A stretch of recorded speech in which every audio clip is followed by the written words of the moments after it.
जी, अस्सलाम वालेकुम। मैं हूँ आपका दोस्त मलिक सैफुल्लाह और आज हमारे साथ बैठे हैं ज़ाहिद साहब। ज़ाहिद साहब ने 2023 की सीएसएस की अटेम्प्ट दी थी, तो आज हम उनसे डिस्कस करेंगे कि उनका इस बारे में क्या एक्सपीरियंस रहा है और कौन-कौन से सब्जेक्ट्स हैं जिनमें उन्होंने बहुत अच्छा परफ़ॉर्म किया है और कौन से ऐसे सब्जेक्ट्स हैं जिनमें वो अच्छा परफ़ॉर्म नहीं कर सके और ओवरऑल वो हमें क्या मैसेज देंगे? जी, ओवर टू यू ज़ाहिद साहब। जी, अल्हम्दुलिल्लाह शुक्र है अल्लाह पाक का। सबसे पहले आप बताएँ कि आपने अटेम्प्ट कौन-सी दी थी? मैंने 2023 की अटेम्प्ट दी थी, सीएसएस की 2023 की 2023 की अटेम्प्ट दी अटेम्प्ट दी थी थी। और आपने एमपीटी दिया था? जी, मैंने एमपीटी तो दी उसमें थी। आपके कितने मार्क्स थे? मेरे 100 प्लस मार्क्स बने थे। माशाल्लाह गुड, बहुत अच्छे मार्क्स हैं। तो ओवरऑल क्या जर्नी रहा? पेपर कब होते हैं सीएसएस के? 22 के देखें तो वो तो काफ़ी डिले हो गए थे, मेरा ख़्याल कोरोना वायरस की वजह से। राइट, लेकिन 2023 के जो थे ऑनवर्ड जो भी हैं, वो फ़रवरी में होते हैं अक्सर, राइट। 1 फ़रवरी से या फर्स्ट हफ्ते में ही हो जाते हैं। तो आपने जो पेपर पहला पेपर इंग्लिश ऐसे का होता है जो कि एक नाइटमेयर कंसीडर किया जाता है जी। और मोस्टली जो बच्चे होते हैं वो ऐसे में ही फ्लंक्ड होते हैं। तो आपका भी ऐसे ही रहा या क्या हाँ, मतलब मेरा किस ऐसे ही फिर हुआ था, मेरे तकरीबन मार्क्स बने थे 20 मार्क्स आ थे। रहे थे? तो आपके क्या 20 मार्क्स बने जी, हैं? मेरे 20 मार्क्स बने थे बहुत और अच्छे उसमें मार्क्स हैं। मैं जी, जी। आपने ऐसे कौन-सा चूज़ किया था? मैंने ऐसे किया था चूज़ 2023 का जो था जिसमें online learning is not only convenient but also more effective than traditional classroom right. Structure. ये तो मेरा इसमें ऐसे क्या था। मतलब आपको लग रहा है कि जो मसला देखिए, बन मेरा रहा जो है? मेन इशू रहा, मैंने उसको 3 या 4 डायरेक्शन बनाया था, यानी एक मैं डोमेस्टिक जो मैनुअल सिस्टम है उसको डिस्कस करता, जी, एक में जी। ऑनलाइन को करता, फिर उनको कंपेयर करता, बताना था अ, जिस जो मेरा मैं समझता हूँ मेन मसला था। मैंने सिर्फ एक डायरेक्शन में लेके चला हूँ और वो सिर्फ था ऑनलाइन लर्निंग के जो थे अपना एडवांटेजेस, मैंने सिर्फ वो बताने थे। जी, ज़ाहिर साहब ये सेम इश्यू मेरे साथ भी था। मैंने जो टॉपिक उठाया था, तो वो था people have become overly dependent on technology. तो मैं इसको नेगेटिव सेंस में ले गया था। मैंने अपना स्टांस लिया था, yes people have become overly dependent on technology. तो जब मैंने आके बात की सर से, तो कुछ सर ने तो कहा कि बिल्कुल आपने ठीक किया है और कुछ सर ने कहा नहीं आपको नहीं यानी बोथ जो है ना पॉइंट ऑफ व्यू वो दोनों लेके चलने थे।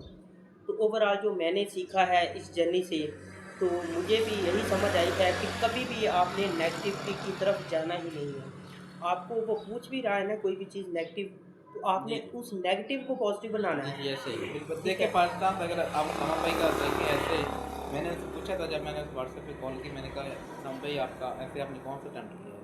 तो उन्होंने मुझे बताया कि मैंने किया था AI is the death of creativity, इस तरह का था यस, यस। 2024 का अब मेरा। ये नेगेटिव सेंस में हाँ जाने जी, के ये चांसेस नेगेटिव बहुत सेंस ज़्यादा था। हैं। लेकिन सलमान भाई मुझे बता रहे थे कि मैंने इसे पॉजिटिव सेंस में लेके चला हूँ। मैंने कहा कि AI is not distinguishing the creativity, but it is also as a factor to boost further boost the creativity because जो छोटे काम है वो हम एआई के ज़रिए करा सकते हैं, लेकिन इसका जो सबसे बेस्ट एडवांटेज ये कि जो क्रिएटिविटी वाले काम हैं वो बंदा उस पे समझता हूँ। आप जो भी ऐसे करना है ना नेक्स्ट टाइम, जी, जी। इसमें आपने ये बात माइंड में रखनी है कि आपने एग्जामिनर का जो पर्सपेक्टिव है उसको देखना है। हम असल मसला ये आता है, सभी लोगों का मसला ये आ रहा है जो भी सीएसएस या बीएमएस के एग्जाम दे रहे हैं, उनका मेन इशू ये है कि वो जो चीज़ याद होती है बस वही लिख के आ रहे हैं। Yes, exactly. लेकिन एग्जामिनर को वो नहीं समझ रहे होते कि एग्जामिनर पूछ क्या रहा है। फॉर इंस्टांस अगर हम देखें, आपने कोई चीज़ जब आप वापसी लेकर आएँगे, तो मैंने अगर मैच करना है कि जो आप चीज़ खरीद कर लाए हैं वो ठीक है या नहीं, तो मैं क्या देखूँगा, वो लिस्ट देखूँगा। इसी तरह एग्जामिनर के पास भी लिस्ट होती है। आया कि आप एफपीएससी की रिक्वायरमेंट के बराबर हैं या नहीं। अगर आप उसकी रिक्वायरमेंट के पूरे नहीं उतरते, तो ऑटोमेटिकली वो आपका ऐसे फेल कर देगा। और देखिए एफपीएससी की रिक्वायरमेंट्स क्या हैं, बेसिक क्या है। सर अगर आप देखें तो उसमें सबसे बेसिक रिक्वायरमेंट है, वो है उसकी क्वांटिटी, कि उसने आपको बताया कि आपने 2500 से 3000 वर्ड का ऐसे लिखना है। मोस्टली बच्चे, मेरा जितना माइंड काम करता है कि 1500 1600 से ज़्यादा यस, वर्ड लिख ही ऐसे नहीं ही, सकते। ऐसे ही।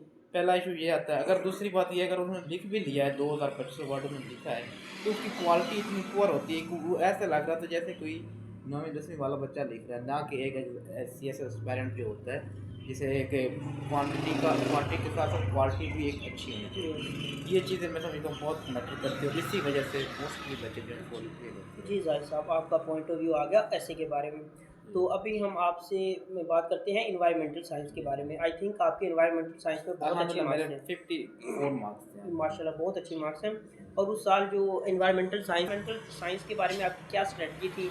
आपने कौन से सोर्सेज जो है वो कंसल्ट किए थे और कितनी देर में इसकी तैयारी आपने की थी? जी देखिए, मैंने सबसे पहले एनवायरमेंटल साइंस की एक कंपाइल ली थी वन टाइम की, उसको मैंने गो थ्रू किया अच्छी तरह से। फिर उसके साथ साथ मैंने एक बुक ली थी स्पेसिफिक एनवायरमेंटल साइंस की थी, अदनान बशीर ग़ालिबन उसके नाम था, मुझे एग्जैक्ट याद नहीं है। उनकी बुक ली थी, वो मैंने पढ़ी। और साथ साथ मेरा जो मेन फ़ायदा मुझे रहा है वो मैंने ऑनलाइन वेबसाइट्स और यूट्यूब चैनल बहुत ज़्यादा सब्सक्राइब किया है। मोस्टली मेरा डाटा जो था वो अपडेट था। यानी अगर एग्जामिनर फरवरी में हो रहा है तो मेरा डाटा दिसंबर तक का था कि यूएन की रिपोर्ट्स कौन सी हैं या जो भी रेलिवेंट एनवायरमेंटल साइंस का है, वो मेरा अपडेटेड डाटा था। और मैं समझता हूँ ये बहुत ज़रूरी है। जी, जी। तो आपके इस्लामियात में कितने मार्क्स थे? जी, मेरा और इस्लामियात आपने ये भी बताना है कि आपने इंग्लिश में अटेम्प्ट किया था या उर्दू में? जी और इंग्लिश या उर्दू में अटेम्प्ट करने से क्या पेपर्स पे कोई या मार्क्स पे कोई असर पड़ता है? जी, मैंने जो अटैम्प्ट किया था वो मैंने इंग्लिश में अटैम्प्ट किया था और मेरे मार्क्स बने थे 48 मार्क्स। माशाल्लाह बहुत हाँ अच्छे जी, मार्क्स हैं। और मैं समझता हूँ अगर अगर आप क्वालिटी अच्छी लिख रहे हैं उर्दू में भी आप लिखेंगे आपको नंबर पूरे मिलेंगे। ये नहीं बात कि आप उर्दू में लिख रहे हैं तो आपके मार्क्स कम होंगे। राइट। लेकिन मेन चीज़ ये है कि जब है वो बात आप उसको प्रूव करें, वो बात वो उसको डिफरेंट कोड्स के साथ डिफरेंट फैक्ट्स एंड फिगर के साथ आप उसे प्रूव करें कि ये जो मैं क्वेश्चन को सॉल्व कर रहा हूँ ये अकॉर्डिंग टू ये प्रूफ फैक्ट फिगर के साथ में प्रूव करो, ना कि आप अपनी बातें छोड़ के आ जाएं जिसमें कोई रेलिवेंसी ना हो, कोई कह रहे एथेंटिसिटी ना हो। और दूसरा मैं समझता हूँ जो आपने बात की है कि अपना इंग्लिश में बेस्ट है या उर्दू में, आप जो भी करें। अगर आपको मेरा असल मसला ये था कि मैंने बाकी जो मेरे 11 सब्जेक्ट थे सारे इंग्लिश में, मैं सोशियोलॉजी इसीलिए रखा था कि मैं पंजाबी लिखना थोड़ा सा मुझे महसूस होता था कि यार मेरा मेरा ना उर्दू बैकग्राउंड इतना अच्छा मेरा नहीं नेक्स्ट है। क्वेश्चन आपसे यही था जी जी कि आपने पंजाबी क्यों नहीं चूज़ किया? हालाँकि जो पंजाबी है वो इतना मतलब स्कोरिंग सब्जेक्ट्स है। मेरा अपना भी एक्सपीरियंस जो है वो पंजाबी में ऐसा है कि मैंने हमेशा उसमें मैंने बीए भी किया तो उसमें भी मेरे 70 प्लस आए जी। मार्क्स। और मैंने जो सीएसएस की अटेम्प्ट दी उसमें मेरे 70 प्लस मार्क्स आए। तो आपने क्यों नहीं ये चूज़ देखिए, किया? पंजाबी मुझे चूज़ ना करने की मेन वजह ये है कि मैंने पहले किया बीएस कंप्यूटर साइंस, और बीएस कंप्यूटर साइंस में मोस्टली सारे सब्जेक्ट जो थे वो मेरे इंग्लिश में थे, मेरा एक भी सब्जेक्ट उर्दू में नहीं था। जी, जी।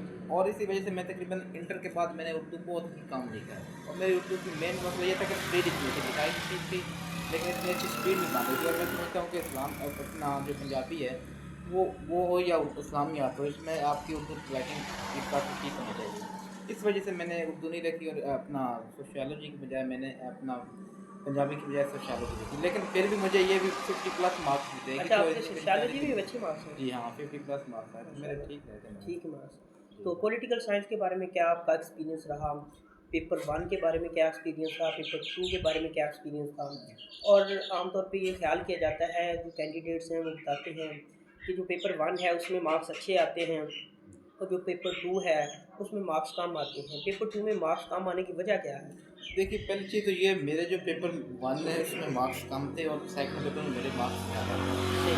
ये मैं समझता हूँ मुझे इसलिए था कि मेरा एक सब्जेक्ट था कॉन्स्टिट्यूशन लॉ। और पॉलिटिकल साइंस का अगर आप सेकंड पेपर देखें तो तकरीबन वो वही है जो कॉन्स्टिट्यूशन लॉ है।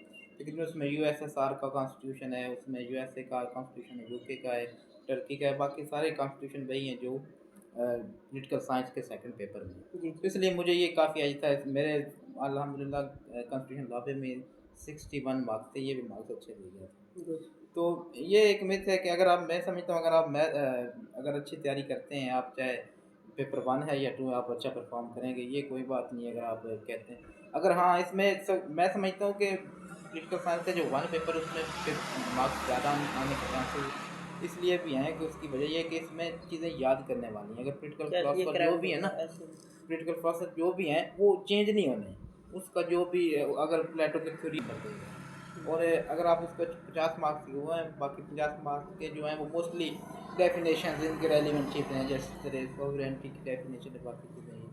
तो ये चीज़ नहीं, अगर आप मेहनत करेंगे क्या इंशाल्लाह आपके दोनों में मार्क्स अच्छे हैं। और मैंने कई बच्चों की डीएमसी देखी है, दोनों में मार्क्स अच्छे अच्छे हैं। होते, ठीक है, ऐसे ही। जी तो जो 23 था उसमें जो जनरल साइंस था वो पूरी तरह से पिट गया था। उसमें जो मैथ पोर्शन था वो बहुत डिफ़िकल्ट आया था जी और जिसकी वजह से जो स्टूडेंट्स थे उनके ओवरऑल जो मार्क्स थे वो 40 में आ रहे थे। जी मेरे अपने भी 38 या 40 थे। ठीक है, ये हिट हो जाना ये एक बड़ी मिथ बनी हुई है सीएसएस में कि ये सब्जेक्ट हिट हो गया, तो क्या ये वाकई ही कोई सब्जेक्ट हिट होता है? यार देखो मैं समझता हूँ अगर हिट होता तो फिर सारे के लिए है।